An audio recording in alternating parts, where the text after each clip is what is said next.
Olá, estudantes da matemática! Sejam bem-vindos à fase 6 de matemática.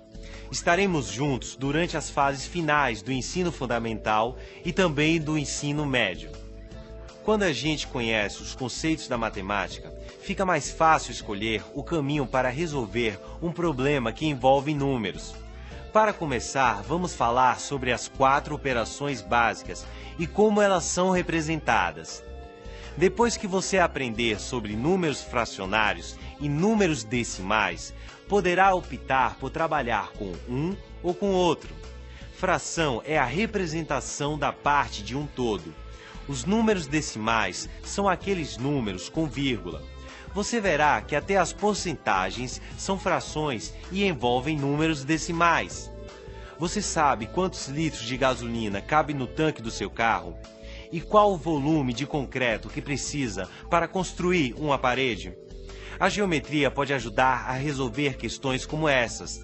Nesta fase, você vai conhecer algumas figuras geométricas e noções de área, volume e capacidade. A matemática não é tão difícil quanto parece. O segredo para aprender matemática é a prática. Quanto mais você praticar, mais vai aprender. Então, 1, 2, 3 e já! Vamos começar?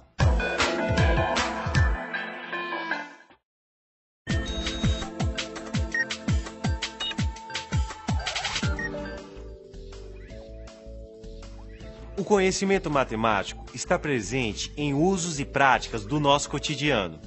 Recebemos uma herança cultural que inclui brincadeiras e jogos envolvendo quantidades que foram criadas para construirmos a ideia de número. Brincar é coisa séria. Brincando, a criança se diverte e aprende.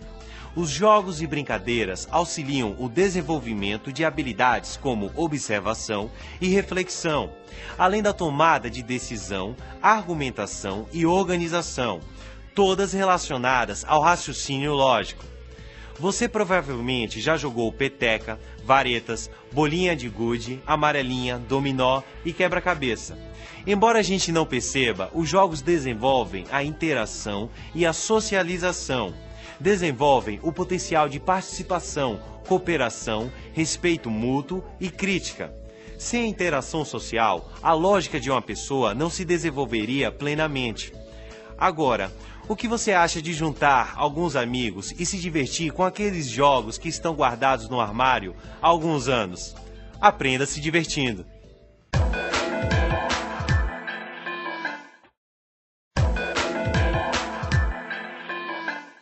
A matemática, por muito tempo, esteve envolvida por um mito. Eram poucos os que tinham capacidade de aprendê-la. Com isso, ela foi considerada um filtro social, selecionando os que teriam oportunidade ou não de concluir o segmento escolar. Mas a matemática, como ciência, evoluiu a partir da solução de problemas reais. Os egípcios, por exemplo, desenvolveram a geometria e as unidades de medida. Fizeram isso porque precisavam desses elementos para medir as cheias do rio Nilo, que eram essenciais para a agricultura. O avanço da ciência e da tecnologia, bem como o conhecimento na sociedade contemporânea, exigia um saber matemático voltado para as reais necessidades do ser humano. Nos tempos modernos, não se pode mais idealizar um ensino de matemática isolado e puramente acadêmico. Quando organizamos as contas do mês, estamos calculando. Nas receitas, nas tabelas de campeonatos de futebol também. A matemática está em tudo.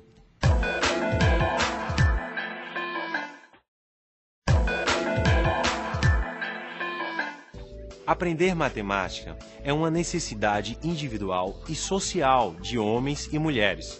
Saber calcular, medir, raciocinar, argumentar, tratar informações estatisticamente são requisitos necessários para o exercício da cidadania, o que demonstra a importância da matemática na formação de qualquer pessoa. Embora invisível, a matemática ocupa um papel cada vez mais significativo no nosso dia a dia. Se não houvesse matemática, não existiriam edifícios, pontes, aviões, computadores, micro-ondas, automóveis. Então pense na matemática que você utiliza no seu dia a dia. Qual o dia do seu aniversário? Quantos anos você tem? Qual é a taxa de juros? Quanto você recebeu de desconto num produto? Qual sua altura? Que horas são? Estas e muitas outras questões você pode encontrar no nosso contexto sociocultural. Tchau e até a próxima!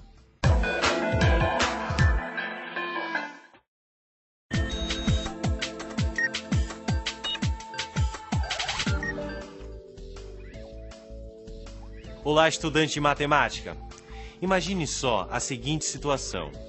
Você decidiu trocar o carpete velho do seu apartamento por piso laminado de madeira. Antes de fazer a compra do material, você precisa saber quantas placas de madeira serão necessárias.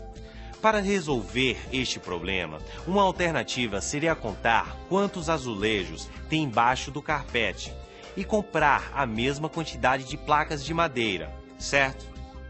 Mas isso só vai funcionar se as placas de madeira tiverem o mesmo tamanho dos azulejos, não é mesmo? Então, o que fazer para concluir a reforma do piso sem desperdiçar material? A solução é recorrer ao sistema métrico decimal, que é a principal unidade para medir superfícies. Você deve conhecer este sistema como metro quadrado. O metro quadrado corresponde à superfície de um quadrado que todos os lados medem 1 metro. A unidade mais utilizada para medir pequenas superfícies é o centímetro quadrado.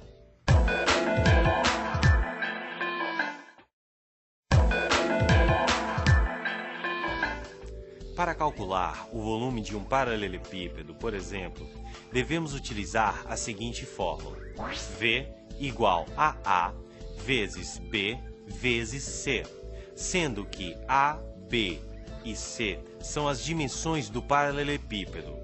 A é o comprimento, B é a largura e C é a altura. O cubo é um dos poliedros mais conhecidos. É chamado de poliedro regular porque tem todas as faces iguais. O cubo tem os seguintes elementos: 6 faces iguais, 12 arestas e 8 vértices. Você já observou um dado? Este objeto tem todos os lados iguais, não é? Um poliedro regular. O volume do cubo é calculado da seguinte forma: V é igual a A vezes A vezes A, igual a A elevado à terceira potência. Se as arestas do cubo são medidas em centímetros, o volume vai ser calculado em centímetros cúbicos. Se elas forem medidas em metro, o resultado do cálculo vai ser em metros cúbicos.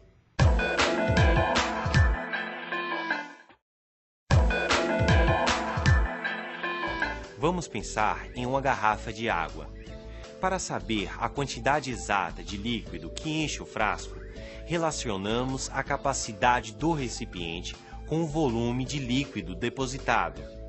Estas medidas facilitam quando precisamos encher a piscina ou abastecer o carro, por exemplo. Todos os corpos ocupam um lugar no espaço. Esse espaço é limitado e não pode ser ocupado por outro corpo. O volume, portanto, é o espaço que o corpo ocupa. O volume e a capacidade são noções muito importantes para a matemática e que usamos no nosso dia a dia.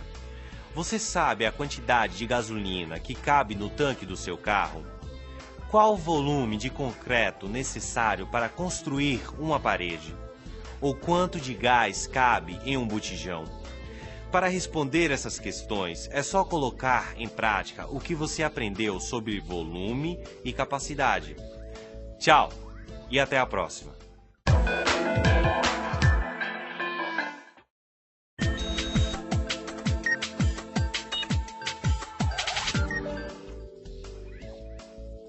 Olá! Para resolvermos problemas matemáticos, recorremos às seguintes operações: adição, subtração, multiplicação e divisão. Essas operações têm símbolos que representam os cálculos que vamos realizar. A adição é usada sempre que queremos unir duas ou mais partes. Imagine que você vai até uma padaria comprar 2 pães que custam 20 centavos cada e 1 litro de leite que custa R$ 2. Quanto você irá pagar? Basta somar. São 20 centavos mais 20, mais R$2. Isso totaliza R$2,40. No caso da subtração, ela aparece sempre que queremos retirar uma parte de um todo. Na mesma padaria, digamos que você tenha levado com você R$3 e quer saber qual será o seu troco. Fácil, basta diminuir os R$3 pelo valor da compra, que é de R$2,40. O resultado é 60 centavos. A matemática nos instiga a descobrir qual o melhor caminho para a solução de um problema. Vamos tentar?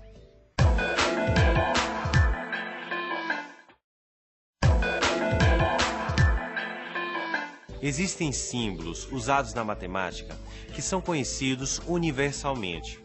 Estes símbolos são representados por 4 operações fundamentais: a adição, a subtração, a multiplicação e a divisão.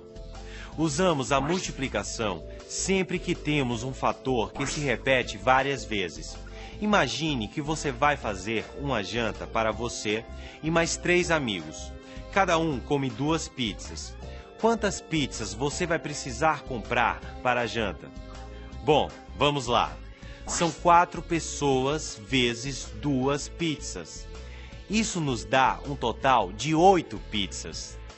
Agora digamos que você tenha comprado as pizzas para a sua janta e elas venham cortadas em 12 pedaços. Para saber quantos pedaços cada um poderá comer, o que você pode fazer? Usamos a divisão sempre que queremos repartir uma determinada quantidade. Então, se temos 12 pedaços de pizza para 4 pessoas, cada pessoa irá comer 3 pedaços. Fácil, não é mesmo? Então, junte os amigos, coma uma pizza e divirta-se com a matemática.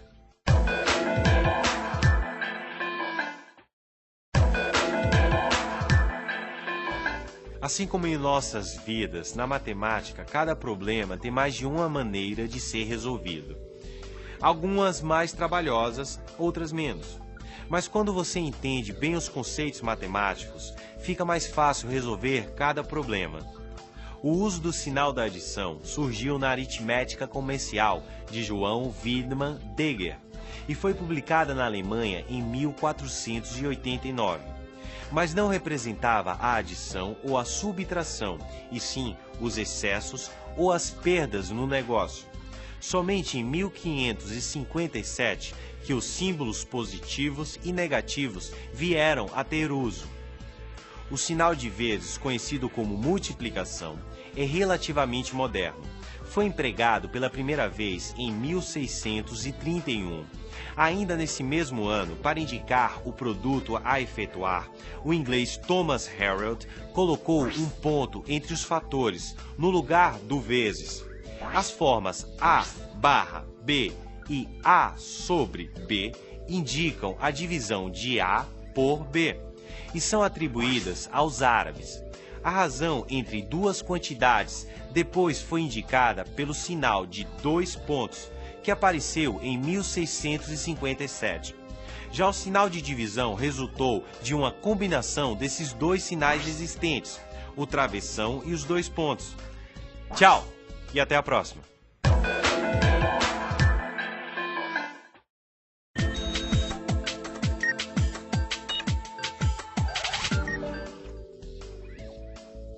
A matemática é uma ferramenta poderosa no desenvolvimento do raciocínio lógico. Ela nos ajuda a resolver problemas e tomar decisões de modo mais consciente. O cálculo mental é muito importante no dia a dia de cada um. Digamos que você vai à feira e o quilo da uva está R$2. Se você levar 2 quilos de uva, lembre-se de que são 2 quilos vezes R$2. Logo, a uva vai custar R$4. Por fim, imagine que você está com 3 pessoas da sua família, ou 3 amigos, e vocês pedem uma pizza grande com 12 pedaços. Quantos pedaços cada um irá comer? Basta calcular. Se vocês estão entre 4 pessoas e a pizza tem 12 pedaços, temos 12 dividido por 4.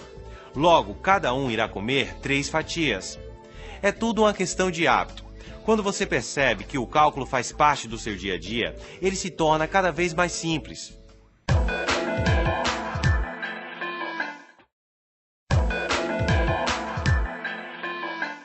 Um dos primeiros passos para o desenvolvimento do cálculo mental é o exercício da estimativa. Alguns requisitos devem estar presentes no domínio mental para que você sinta segurança na aplicação de técnicas de cálculo mental. Os mais importantes são a decomposição de números e a tabuada. Na decomposição de números, a ideia é imaginar o número decomposto. Digamos que você tenha o número 135. Agora imagine este número como 100 mais 30 mais 5. Pensar os números desta maneira facilita compreender o princípio aditivo e o valor posicional do nosso sistema de numeração. No caso da tabuada, é diferente. Imagine 3 amigos. Cada um deles tem 2 balas. Se quisermos saber quantas balas eles terão juntos, basta calcular 3 pessoas vezes 2 balas. Serão 6 balas no total. Viu só? Toda atividade simples estimula o raciocínio.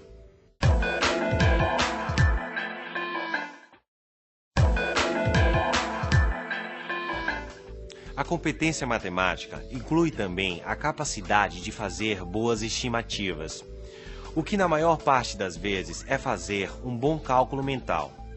Mas para o desenvolvimento desta capacidade é fundamental criar o hábito de calcular mentalmente. Nem todos têm o mesmo entendimento sobre este conceito. Aplicar um algoritmo mentalmente poderia ser considerado cálculo mental? Isto é, trabalhar com os algarismos isoladamente seria o mesmo que trabalhar com números? Acredito que não. O cálculo mental usa, ainda que intuitivamente, as propriedades das operações matemáticas, na procura de relações numéricas. Por exemplo, ao adicionar 29 mais 17 mentalmente, podemos utilizar várias estratégias.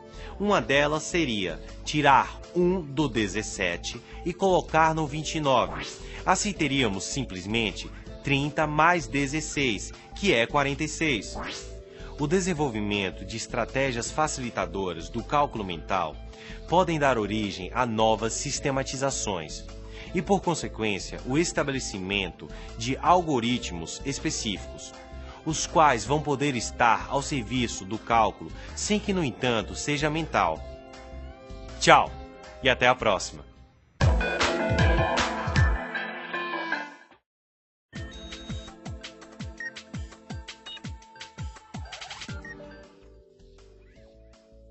Olá, estudante! Assim que abrimos os olhos pela manhã, a primeira coisa que fazemos é nos localizar no ambiente. Nossa distância com relação à parede, à porta, ao chão.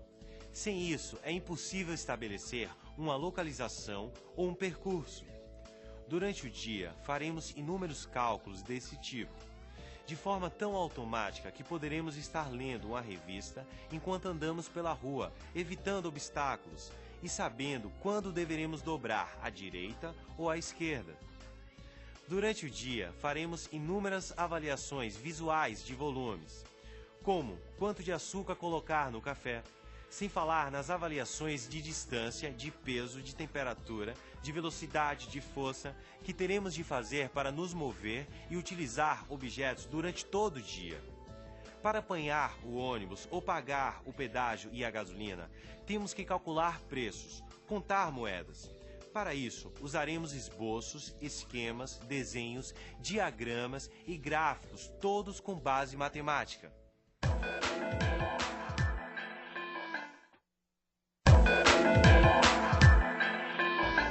A matemática faz parte do nosso dia a dia e não é diferente no trabalho.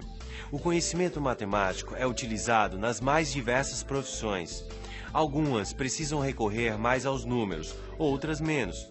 O difícil é encontrar uma profissão que não use nada desta área. A matemática está presente em nossa capacidade de analisar e resolver situações que envolvem o raciocínio e a lógica. Temos predisposição para procurar entender a estrutura de um problema e a aptidão para desenvolver processos de resolução, assim como para analisar os erros cometidos e ensaiar novas estratégias. Para isso, utilizamos o cálculo mental, os algoritmos. Esta competência matemática que todos devemos desenvolver pode nos ajudar e muito na nossa rotina e até mesmo na nossa profissão. Fique atento!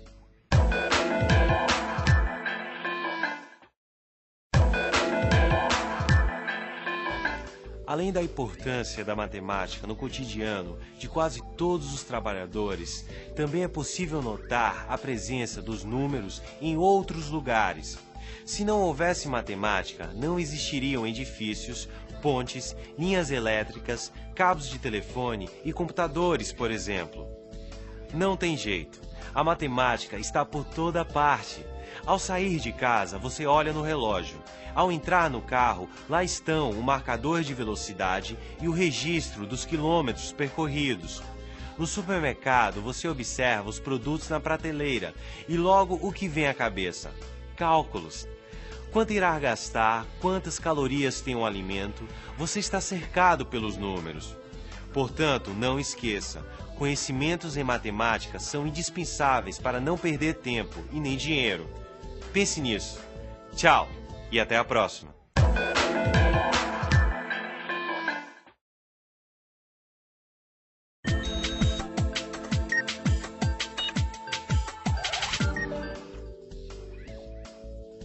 Olá, pessoal!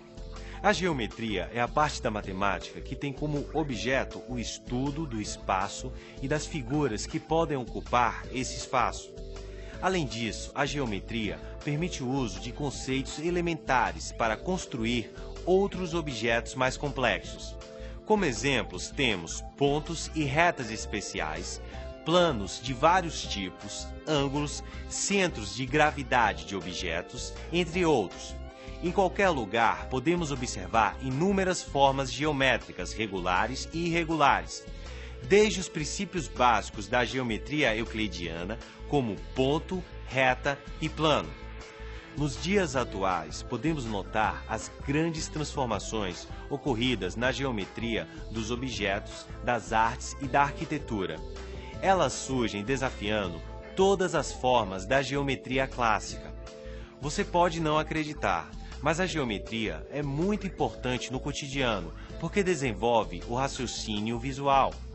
Além disso, ela permite o desenvolvimento da orientação espacial, que é importante para escrever, seguir uma determinada direção, localizar objetos.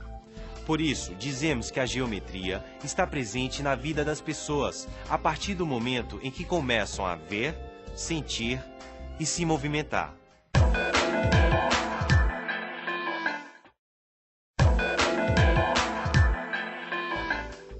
Ao iniciar o estudo de geometria, é importante saber alguns princípios essenciais para o aprendizado de geometria plana ou geometria espacial.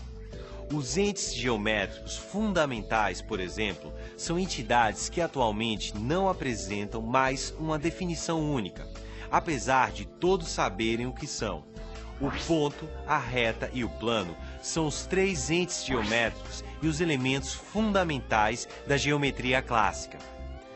Quando você olha uma estrela no céu ou localiza uma cidade no mapa, tem uma ideia intuitiva de ponto. Quando observa as linhas do campo de futebol ou os fios da rede elétrica, tem uma ideia de reta. E a ideia de plano aparece quando você observa o piso de sua casa, o campo de futebol ou a superfície de uma piscina. Lembre-se, em uma reta há infinitos pontos, assim como em um plano há infinitas retas e infinitos pontos, é claro. Através desses entes primitivos, o ponto, a reta e o plano, você pode começar a construir a geometria.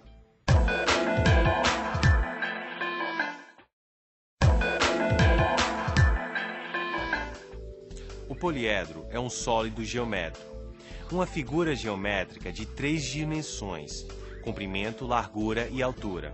Por exemplo, a caixa de leite, a latinha de refrigerante.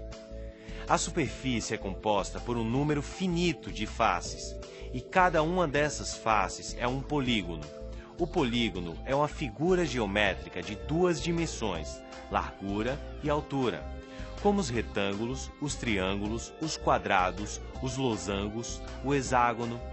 Os elementos mais importantes são as faces, as arestas e os vértices.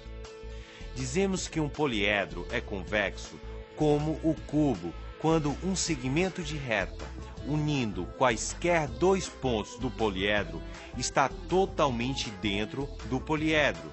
E dizemos que um poliedro é côncavo quando um segmento de reta, unindo dois pontos do poliedro, sai do poliedro. Tchau e até a próxima!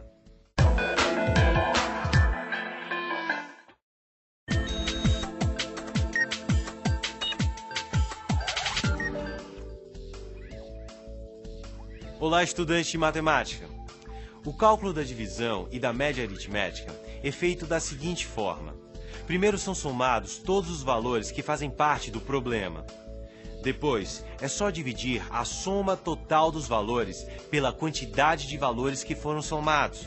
O resultado da divisão é chamado de média aritmética. A média aritmética é utilizada para calcular a média final dos alunos, resultados de pesquisas estatísticas, a média de gols de um campeonato de futebol e muitas outras coisas. Imagine só a seguinte situação: o número de gols das 4 primeiras rodadas de um campeonato de futebol foram 36, 28, 31 e 29. Para calcular a média de gols, o primeiro passo é somar o número de gols que foram feitos nas 4 rodadas, que é 124. Agora, a gente divide 124 por 4. O número 4 corresponde ao número de rodadas que estamos utilizando para calcular a média. O resultado da divisão é 31, que é a média de gols das 4 primeiras rodadas do campeonato.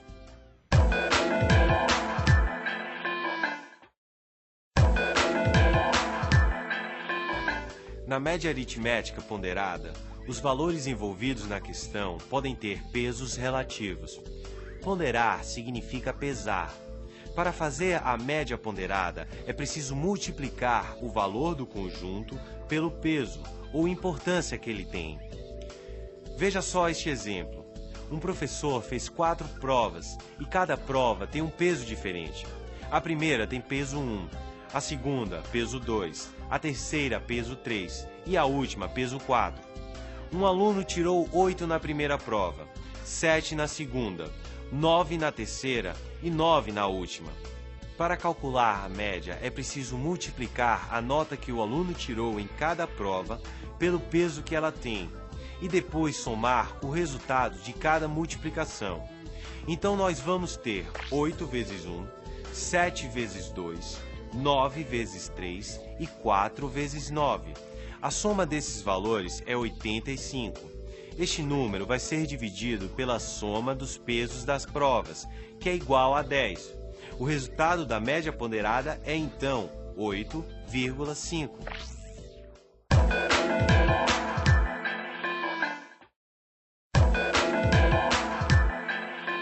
Para conhecer a média aritmética, basta somar os valores e dividir o total pelo número de elementos que fazem parte da questão.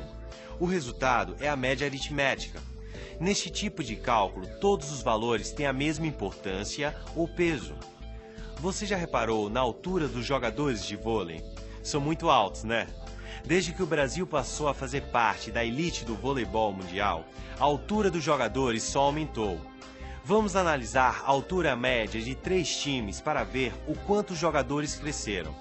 A média de altura do time de 1994 era 1,91 m. O jogador mais alto tinha 1,99 m. A média de altura do time de 1996 era 1,95 m. O jogador mais alto daquele ano tinha 2,01 m. A média do time de 1998 é 1,97 m. O jogador mais alto tinha 2,09 m. A média não é a altura de todos os jogadores, é o resultado da soma de todas as alturas dividido pelo número de jogadores da seleção. Pelo jeito, as próximas gerações vão continuar crescendo. Tchau e até a próxima!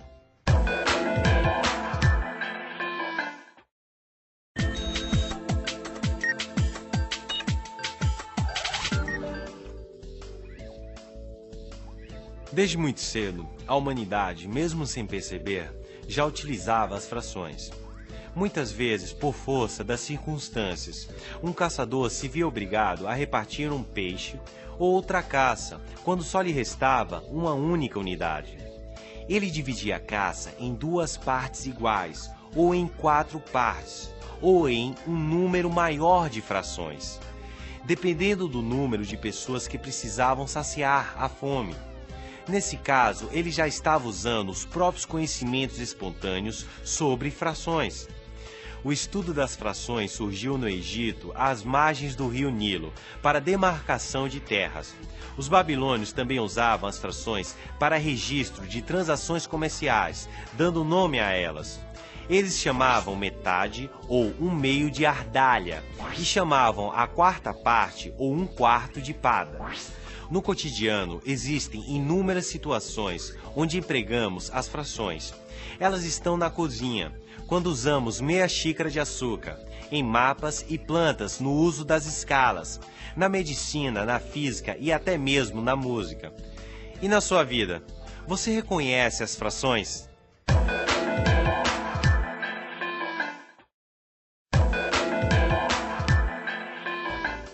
Toda fração imprópria pode ser escrita como um número misto.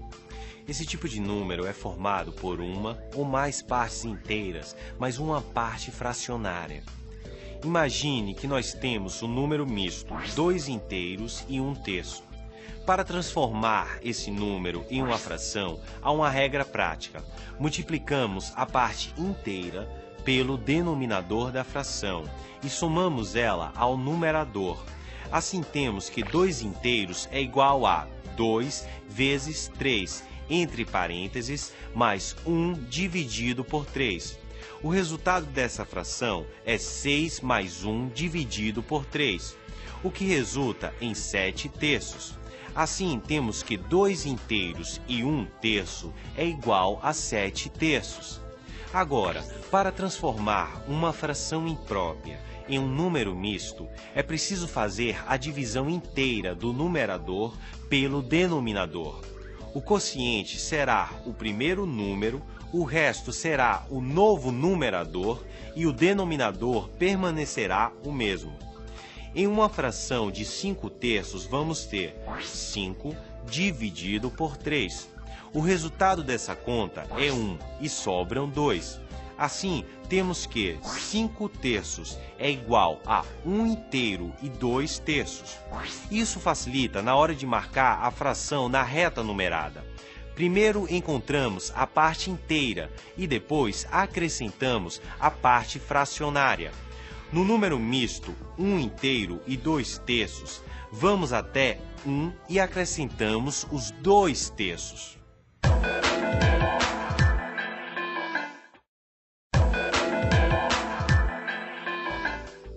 Os números expressos em frações são chamados de números racionais. Fração é a representação da parte de um todo. Assim, podemos considerá-la como uma representação de quantidade ou uma representação numérica. Com ela, podemos efetuar todas as operações, como adição, subtração, multiplicação, divisão, potenciação e radiciação. Uma fração significa dividir algo em partes iguais. Assim, A sobre B indica A dividido por B, sendo que A e B são números naturais e B é diferente de zero. A irá representar o numerador e B o denominador. Dessa forma, toda fração pode ser representada em uma reta numerada. 1/2 significa que de 1 inteiro foi considerada apenas a metade. Portanto, podemos dizer que, em uma reta numerada, a fração 1/2 estará entre os números inteiros 0 e 1. Para facilitar a visualização de uma fração em uma reta real, podemos transformar a fração imprópria em número misto. Viu como é fácil? Agora que tal praticar? Tchau e até a próxima!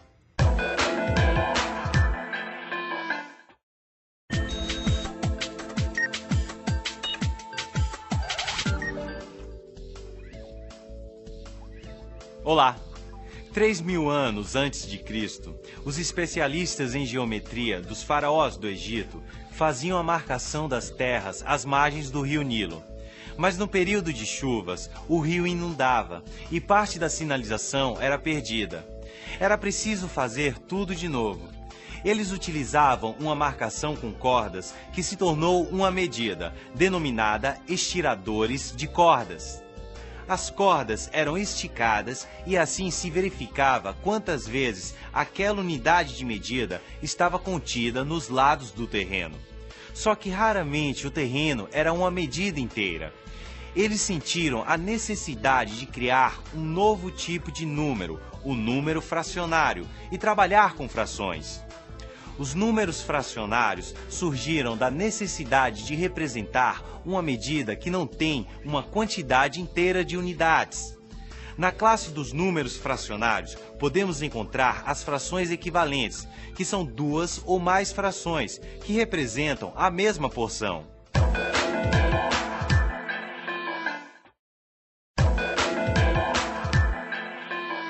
O trabalho com frações equivalentes é um dos mais importantes sobre frações, pois nos permite comparar, somar e subtrair.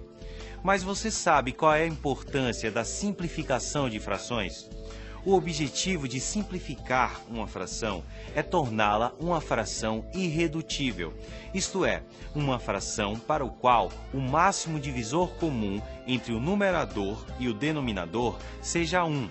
Ou ainda que o numerador e o denominador sejam primos entre si. Essa simplificação pode ser feita pelos processos de divisão sucessiva e pela fatoração. A divisão sucessiva consiste em dividir os dois termos da fração por um mesmo número, o fator comum, até que ela se torne irredutível. A fatoração é realizada para obter o máximo divisor comum entre o numerador e o denominador. Depois, simplifica-se a fração diretamente por esse valor. Quando não existir nenhum número que divida tanto o numerador como o denominador, essa será considerada uma fração irredutível.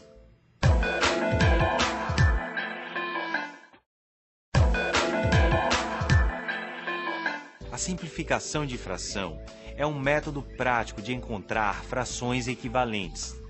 Ao simplificarmos uma fração, o valor numérico dela não é alterado, pois a simplificação consiste em dividir tanto o numerador como o denominador pelo mesmo número, desde que seja diferente de 0 e maior do que 1. Portanto, quando não existir nenhum número que divida tanto o numerador como o denominador, ou seja, se não tiver mais como simplificar a fração, ela será considerada uma fração irredutível. Ao simplificarmos uma fração, temos como objetivo torná-la irredutível. Temos uma fração irredutível quando o numerador e o denominador são primos entre si, não permitindo mais simplificação, como na fração 1/2. Agora que você conhece a simplificação de frações, que tal praticar alguns exercícios reforçando tudo o que aprendeu? Tchau e até a próxima!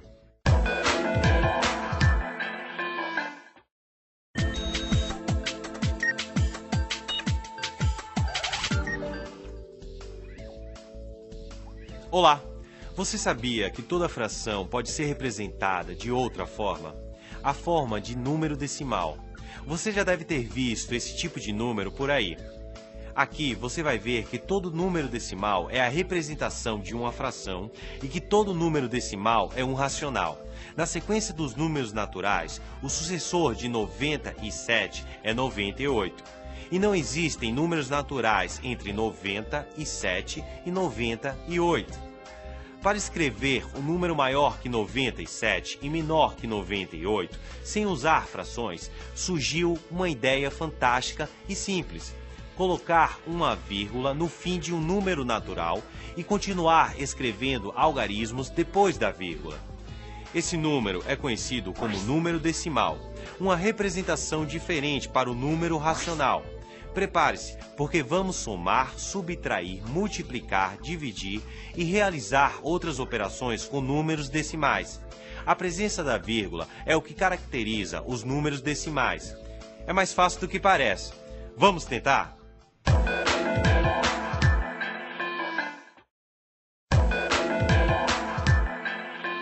A comparação dos números racionais é uma das partes mais importantes do estudo. Você para em frente à vitrine de uma loja e está prestes a entrar e comprar aquela roupa da estação, mas está em dúvida sobre o que levar. Então, compara os preços. Com isso, você está comparando números racionais. Você já sabe comparar os números decimais, mas será que é capaz de ordenar todos os números decimais? Então me diga, qual é o próximo número racional depois do 7? Ficou em dúvida? Pois é, mesmo sabendo comparar números decimais, nós não temos como saber qual é o próximo número racional logo depois do 7, nem do 8, nem do 9. Parece estranho, mas nesse intervalo entre os números 7 e 8, existem infinitos números racionais. Por ser infinito, podemos inclusive afirmar que o total de números que existe entre 2 e 5 é o mesmo total de números que existe entre 2 e 3. Bons estudos e divirta-se!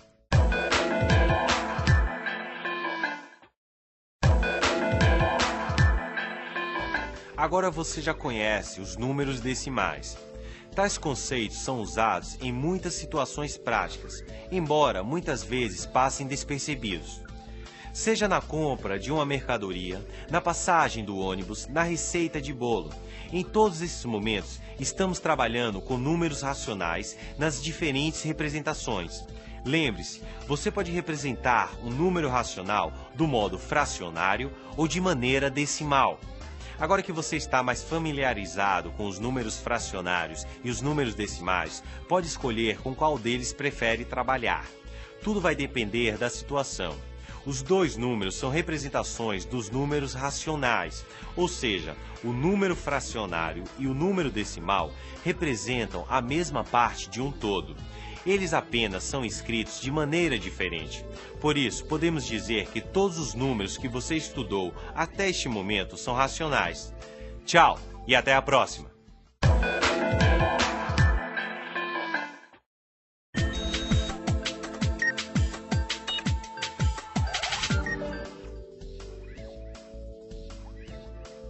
Olá, estudantes de todo o Brasil!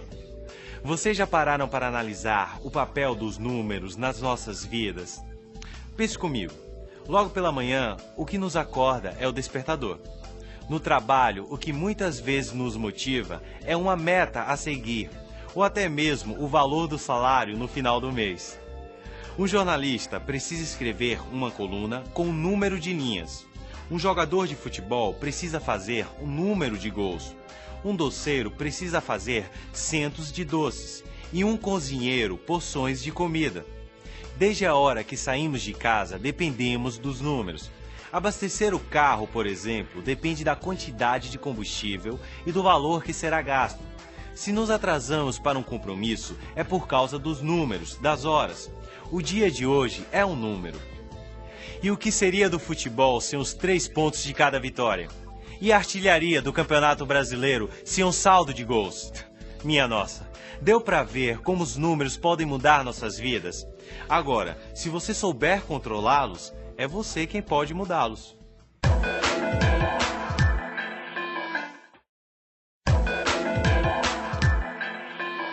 A a vida cotidiana nos obriga a trabalhar com os números. Assim, começamos a somar ou diminuir o valor das compras, multiplicar o leite em pó para saber quanto ele dura e repartir o pão com toda a família. Deste modo, surgem as 4 operações fundamentais da matemática: a adição, a subtração, a multiplicação e a divisão. A adição é ligada a situações que envolvem as ações de juntar quantidades ou de acrescentar uma quantidade à outra. 2 laranjas mais 2 somam 4 laranjas. Já a subtração é ligada a 3 ideias diferentes: diminuir uma quantidade de outra e também completar e comparar quantidades. Nesse caso, imagine que hajam 5 pães e 4 sejam comidos. Sobrará apenas 1. Na multiplicação, a ideia é juntar quantidades iguais, combiná-las, mantendo a ideia de organização retangular. Basta imaginar 3 pessoas, cada uma com 2 balas. 2 balas multiplicadas por 3 pessoas serão 6 balas.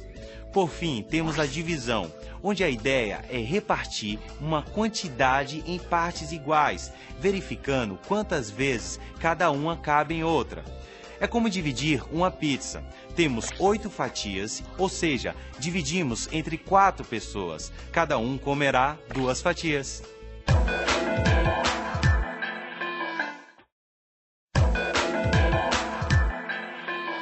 Qualquer número que resulte de uma contagem de unidades é chamado de número natural e pode ser representado por n. O conjunto dos números naturais não nulos é representado por n com asterisco. O conjunto dos números naturais tem início, mas não tem fim. Podemos dizer que esse conjunto é infinito e todo elemento que faz parte deste grupo tem um sucessor, ou seja, podemos sempre encontrar um próximo componente. O sucessor de um número natural n é n mais 1, que significa uma unidade a mais. O conjunto formado pelos naturais diferentes de zero é 1, 2, 3, 4, 5, 6, 7 e assim por diante.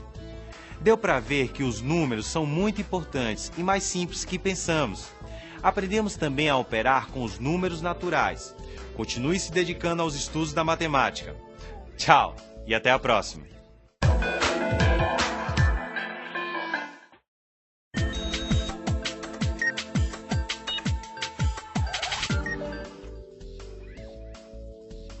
Olá! Um dia você chega no supermercado e encontra a seguinte oferta: o preço da tainha caiu 20%. Ou o chefe diz que seu salário vai ter um aumento de 12% do total. Isso não faz você pensar? A porcentagem está ligada diretamente às frações e aos números decimais, porque porcentagem é também a parte de um todo. E certamente você utiliza o cálculo de porcentagem no cotidiano. Veja esse exemplo. Uma loja lança uma promoção de 10% no preço dos produtos. Se uma mercadoria custa R$ 120, quanto ela passará a custar? O desconto vai ser de 10% de R$ 120. Logo você terá 10 sobre 100 vezes 120, que é igual a 1.200 sobre 100, que é igual a 12. Portanto, 10% de R$ 120 é 12. Então, você retira R$ 12 de 120. O resultado é 108. Esse é o valor da mercadoria em promoção. Vamos lá?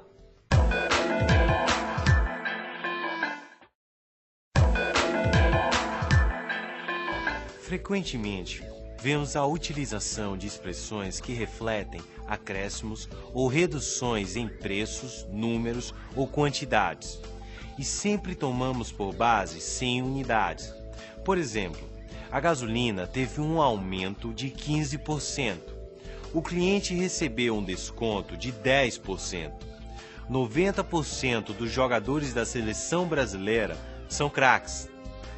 Vamos fazer alguns cálculos envolvendo porcentagem. Uma televisão custa R$ 300. Pagando à vista, você ganha um desconto de 10%.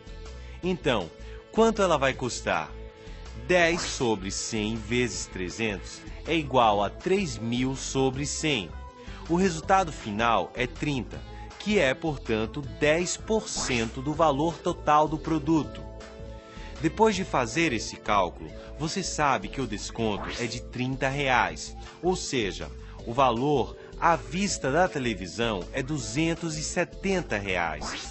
A melhor forma de compreender o cálculo de porcentagem é praticando. Então, mãos à obra.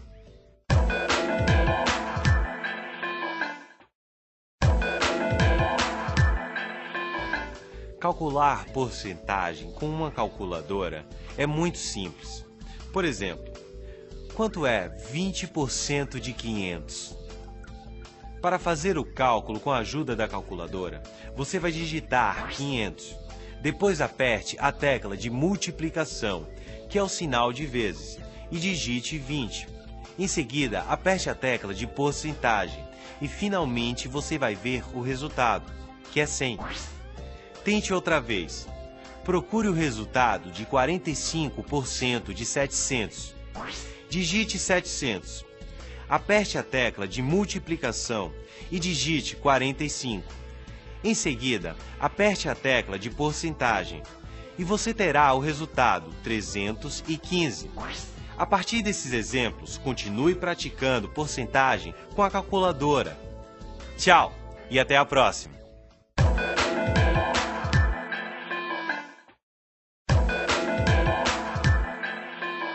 Parabéns, estudante! Você terminou todos os conteúdos de matemática da sexta fase do ensino fundamental. Viu só como a matemática faz parte do nosso dia a dia? Quase todas as profissões utilizam a matemática, algumas diretamente e outras nem tanto. Afinal de contas, todo dia nós medimos, calculamos ou usamos o raciocínio para resolver um problema. Você aprendeu que pode escolher o caminho que achar mais prático para fazer uma conta. Tem gente que gosta de colocar todos os números no papel. Outras pessoas preferem fazer cálculos mentais, mas nem sempre dá tempo para fazer contas por escrito, não é? Por isso, é tão importante aprender a fazer cálculos de cabeça, que resolvem questões simples e rápidas. Quer praticar? Então comece pela tabuada. 3 vezes 7, 21. 4 vezes 8, 32. E por aí vai. Você se esforçou e alcançou o seu objetivo. Viu como é possível? Continue assim. Respire fundo e siga adiante. Vejo você na próxima fase.